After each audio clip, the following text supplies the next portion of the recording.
Hi hello ಎಲ್ಲರಿಗೂ ನಮಸ್ಕಾರ. ಎಲ್ಲರೂ ಹೇಗಿದ್ದೀರಾ? ಎಲ್ಲರೂ ಚೆನ್ನಾಗಿದ್ದೀರಾ ಅಂತ ಭಾವಿಸ್ತಾ ನಾನು ಕೂಡ ಚೆನ್ನಾಗಿದ್ದೀನಿ ಅಂತ ಹೇಳ್ತಾ ಇವತ್ತಿನ ವ್ಲಾಗ್ನ ಸ್ಟಾರ್ಟ್ ಮಾಡ್ತಾ ಇದ್ದೀನಿ. ಇವತ್ತಿನ ವ್ಲಾಗಲ್ಲಿ ನಾನು ಮಾಡಿದ್ದೀನಿ ಮಟನ್ ಸಾಂಬಾರ್. ಯಾವ ರೀತಿ ಮಾಡಿದೆ, ಏನೆಲ್ಲ ಇಂಗ್ರೀಡಿಯೆಂಟ್ಸ್ನ ಯೂಸ್ ಮಾಡಿದ್ದೀನಿ ಅನ್ನೋದನ್ನು ಕಂಪ್ಲೀಟಾಗಿ ನಾನು ಸ್ಟೆಪ್ ಬೈ ಸ್ಟೆಪ್ ಹೇಳ್ತಾ ಹೋಗ್ತೀನಿ.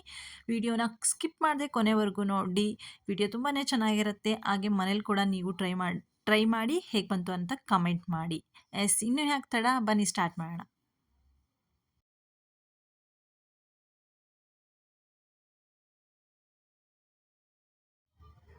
ಮೊದಲಿಗೆ ಸಾಂಬಾರು ಮಾಡಲಿಕ್ಕೆ ನಾನಿಲ್ಲಿ ಅರ್ಧ ಕೆ ಜಿಯಷ್ಟು ಮಟನ್ನ ತೊಗೊಂಡಿದ್ದೀನಿ. ಇದು ತುಂಬಾ ಎಳೆ ಮಟನ್ ಆಗಿದೆ. ಸೊ ಇದನ್ನು ಜಾಸ್ತಿ ಹೊತ್ತು ನಾವು ಬೇಯಿಸೋ ಅವಶ್ಯಕತೆ ಇಲ್ಲ. ಸೊ ಅದಕ್ಕಿಂತ ಮುಂಚೆ ಫಸ್ಟು ನಾನಿಲ್ಲಿ ನೀರಲ್ಲಿ ಹಾಕ್ಬಿಟ್ಟು ಚೆನ್ನಾಗಿ ನಾನು ಅರಿಶಿನ ಮತ್ತು ಉಪ್ಪು ಹಾಕ್ಬಿಟ್ಟು 2ರಿಂದ 3 ಸತಿ ನೀಟಾಗಿ ವಾಶ್ ಮಾಡ್ಕೊತಾ ಇದ್ದೀನಿ. ಈ ರೀತಿಯಾಗಿ ವಾಶ್ ಮಾಡಿಕೊಂಡು ನೀರೆಲ್ಲ ಬಸ್ಕೊಳ್ಳೋಕ್ಕೆ ಅಂತ ಒಂದು ಪ್ಯಾನ್ ಥರ ಇರೋ ಒಂದು ಪಾತ್ರೆಗೆ ಹಾಕ್ಕೊಂಡು ಇಟ್ಕೊಂಡಿದ್ದೀನಿ. ಫಸ್ಟಿಗೆ ನಾನಿಲ್ಲಿ ಹಂಚನ್ನ ಇಟ್ಕೊಂಡಿದ್ದೀನಿ. ಹಂಚು ಕಾಯ್ತಿದ್ದಂತೆ ನಾನು ಇದಕ್ಕೆ ಒಂದು ಮೀಡಿಯಮ್ ಸೈಜ್ನ ಈರುಳ್ಳಿನ ಕಟ್ ಮಾಡ್ಕೊಂಡಿದ್ದೀನಿ ಉದ್ದುದ್ದಕ್ಕೆ. ಅದನ್ನು ಹಾಕ್ಕೋತಾ ಇದ್ದೀನಿ.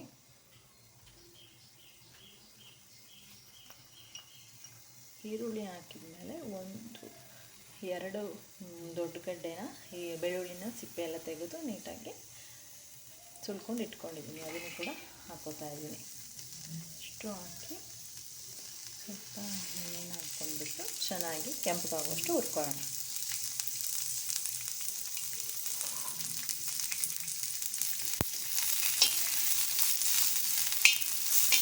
ಮನೇಲಿ ಒಂದೊಂದು ಥರ ಮಾಡ್ತಾರೆ. ಸೊ ನಾನು ಯಾವ ರೀತಿ ನಮ್ಮ ಮನೇಲಿ ಮಾಡ್ತೀನಿ ಅನ್ನೋದನ್ನು ನಾನು ನಿಮ್ಮ ಜೊತೆ ಶೇರ್ ಮಾಡ್ಕೊತಾ ಇದ್ದೀನಿ. ವಿಡಿಯೋನ ಸ್ಕಿಪ್ ಮಾಡಿದ್ರೆ ಕೊನೆವರೆಗೂ ನೋಡಿ, ಚೆನ್ನಾಗಿರುತ್ತೆ. ಹಾಗೆ ಮನೇಲಿ ನೀವು ಕೂಡ ಟ್ರೈ ಮಾಡಿ ಹೇಗೆ ಬಂತು ಅನ್ನೋದನ್ನು ನನಗೆ ಕಮೆಂಟ್ ಮುಖಾಂತರ ತಿಳಿಸಿ. ಇದನ್ನು ನಾನು ಒಂದು ಪ್ಲೇಟಿಗೆ ತೆಕ್ಕೊಳ್ತೀನಿ.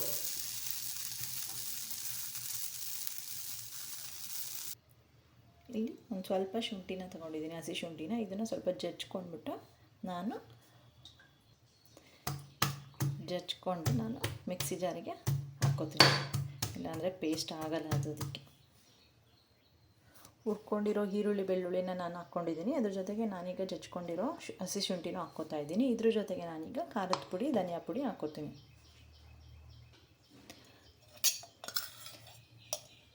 2 ಚಮಚದಷ್ಟು ನಾನು ಖಾರದ ಪುಡಿನ ಹಾಕ್ಕೋತಾ ಇದ್ದೀನಿ. 2 ಚಮಚದಷ್ಟು. ಹಾಗೆ ಧನಿಯಾ ಪೌಡ್ರನ್ನು ಕೂಡ ನಾನು 2 ಚಮಚದಷ್ಟು ಹಾಕ್ಕೋತಾ ಇದ್ದೀನಿ. ಇದಿಷ್ಟು ಹಾಕಿ ನಾನಿವಾಗ ನುಣ್ಣಗೆ ರುಬ್ಕೋತೀನಿ. ಸ್ವಲ್ಪ ನೀರು ಹಾಕ್ಬಿಟ್ಟಿದ್ದಕ್ಕೆ ನಾನು ನುಣ್ಣಗೆ ರುಬ್ಕೋತೀನಿ.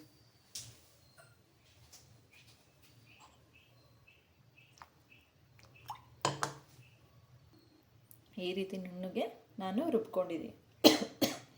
ಈ ರೀತಿಯಾಗಿ ಅರ್ಧ ಉಳಕೆ ಕಾಯಲ್ಲಿ ಅರ್ಧದಷ್ಟು ನಾನೀಗ ಕಾಯಿನ ತುರ್ಕೋತೀನಿ.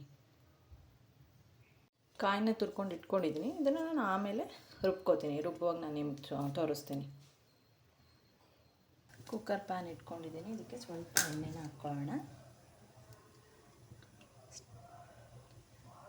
ಜಾಸ್ತಿ ಬೇಡ, ಸ್ವಲ್ಪ ಹಾಕಿದರೆ ಸಾಕು. 2 ಚಮಚದಷ್ಟು ಹಾಕ್ಕೊಂಡ್ರೆ ಸಾಕು. ಎಣ್ಣೆ ಕಾದಿದೆ. ಇದಕ್ಕೆ ನಾನಿವಾಗ ಹಾಕ್ಕೋತೀನಿ.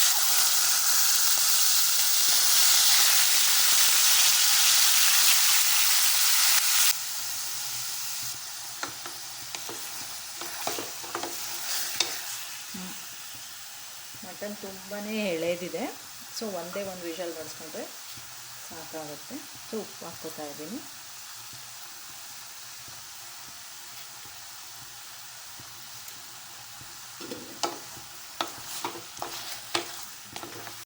ಇದಕ್ಕೆ ಇವಾಗ ನಾವು ಆವಾಗಲೇ ರುಬ್ಬಿಟ್ಕೊಂಡಿದ್ವಲ್ಲ, ಸೊ ಈರುಳ್ಳಿ ಬೆಳ್ಳುಳ್ಳಿ ಖಾರದ ಪುಡಿ ಅದನ್ನು ಹಾಕ್ಕೊಳ್ಳೋಣ.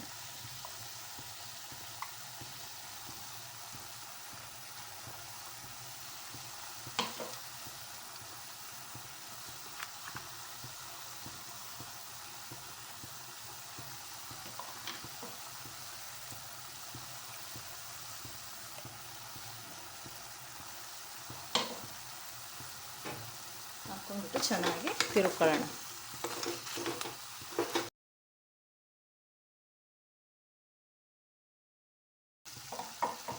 ಇದಕ್ಕೆ ಸ್ವಲ್ಪ ನೀರು ಹಾಕ್ಕೊಳ್ಳೋಣ.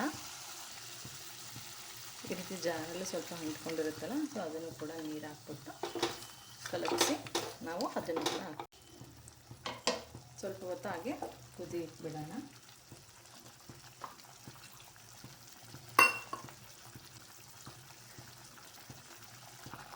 ಇದು ಇವಾಗ ಚೆನ್ನಾಗಿ ಕುದೀತಾ ಇದೆ. ಸೊ ಇದನ್ನು ಲಿಡ್ನ ಕ್ಲೋಸ್ ಮಾಡಿಬಿಟ್ಟು ನಾವು ಒಂದು ವಿಷಲ್ನ ಕೂಗಿಸ್ಕೊಳ್ಳೋಣ.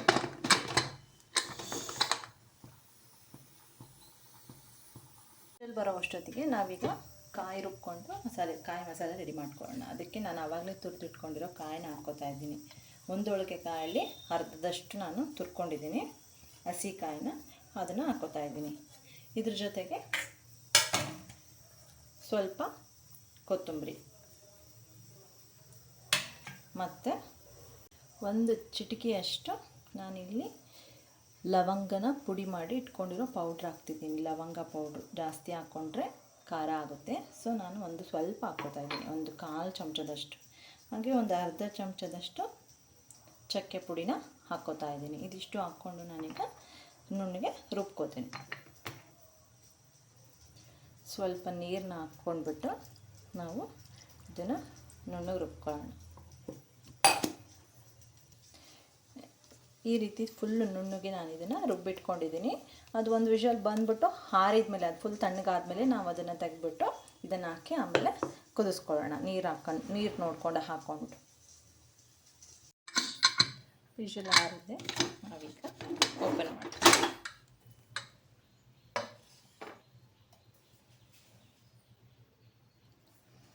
ಸ್ಟವ್ನ ಆನ್ ಮಾಡ್ಕೊಳ್ಳೋಣ. ಸೊ ಮಾಡಿಕೊಂಡು ನಾವು ಇದು ಬೆಂದಿದೆ, ಇದಕ್ಕೆ ನಾವೀಗ ಮಸಾಲೆ ಹಾಕ್ಕೊಳ್ಳೋಣ. ನಾವು ಕಾಯಿ ಮಸಾಲೆ ರುಬ್ಬಿಟ್ಕೊಂಡಿದ್ವಲ್ಲ ಅದನ್ನು ಈಗ ಇದಕ್ಕೆ ಹಾಕ್ಕೊಂಡು ಸ್ವಲ್ಪ ಹೊತ್ತು ಕುದಿಸ್ಕೊಳ್ಳೋಣ. ನೀರನ್ನ ನೋಡ್ಕೊಂಡು ನಾವು ನಮಗೆ ಕನ್ಸಿಸ್ಟೆನ್ಸಿ ತಿಕ್ಕಾಗಬೇಕೋ ಸ್ವಲ್ಪ ತೆಳ್ಳಗೆ ಬೇಕೋ ನೋಡ್ಕೊಂಡ್ಬಿಟ್ಟು ನಾವು ನೀರನ್ನ ಆ್ಯಡ್ ಮಾಡ್ಕೊಳ್ಳೋಣ. ಇದು ಏನು ಕಾಯ್ದು ಹಸಿ ವಾಸನೆ ಇರುತ್ತಲ್ಲ ಅದೆಲ್ಲ ನೀಟಾಗಿ ಹೋಗೋ ತನಕ ನಾವು ಸ್ವಲ್ಪ ಹೊತ್ತು ಕುದಿಸ್ಕೊಳ್ಳೋಣ.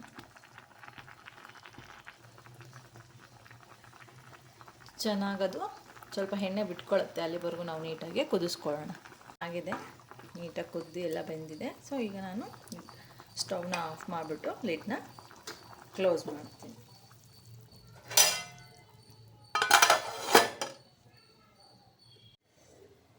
ಇದಾಗಿತ್ತು ಇವತ್ತಿನ ವ್ಲಾಗ್. ಮಟನ್ ಸಾಂಬಾರು ರುಚಿಯಾಗಿ ಹೇಗೆ ಮಾಡೋದು ಮಟನ್ ಸಾಂಬಾರು ನಮ್ಮ ಮನೇಲಿ ನಾನು ಯಾವ ರೀತಿ ಮಾಡ್ತೀನಿ ಅನ್ನೋದನ್ನು ನಾನಿವತ್ತು ನಿಮ್ಮ ಜೊತೆ ಶೇರ್ ಮಾಡ್ಕೊಂಡಿದ್ದೀನಿ. ವಿಡಿಯೋ ಇಷ್ಟ ಆಗಿದ್ದರೆ ಕೊನೆವರೆಗೂ ನೋಡಿದ ಮೇಲೆ ಲೈಕ್ ಕೊಡೋದನ್ನ ಮರಿಬೇಡಿ. ಹಾಗೆ ಹೇಗಿತ್ತು ಅನ್ನೋದನ್ನು ಕಮೆಂಟ್ ಮುಖಾಂತರ ತಿಳಿಸಿ. ಹಾಗೆ ಇನ್ನೂ ಯಾರೆಲ್ಲ ನನ್ನ ಚಾನಲ್ಗೆ ಸಬ್ಸ್ಕ್ರೈಬ್ ಆಗಲಿಲ್ಲ ಸಬ್ಸ್ಕ್ರೈಬ್ ಆಗಿ ಅಂತ ಹೇಳ್ತಾ ಇವತ್ತಿನ ವ್ಲಾಗ್ನ ಇಲ್ಲಿಗೆ ಎಂಡ್ ಮಾಡ್ತಾ ಇದ್ದೀನಿ. ಹಾಗೆ ಇನ್ನೂ ಒಂದು ಒಳ್ಳೆ ವಿಡಿಯೋ ಜೊತೆ ನಾನು ಮುಂದಿನ ವಿಡಿಯೋದಲ್ಲಿ ಭೇಟಿ ಆಗ್ತೀನಿ. ಅಲ್ಲಿವರೆಗೂ keep watching Yashoda Keshav YouTube channel. ಧನ್ಯವಾದಗಳು.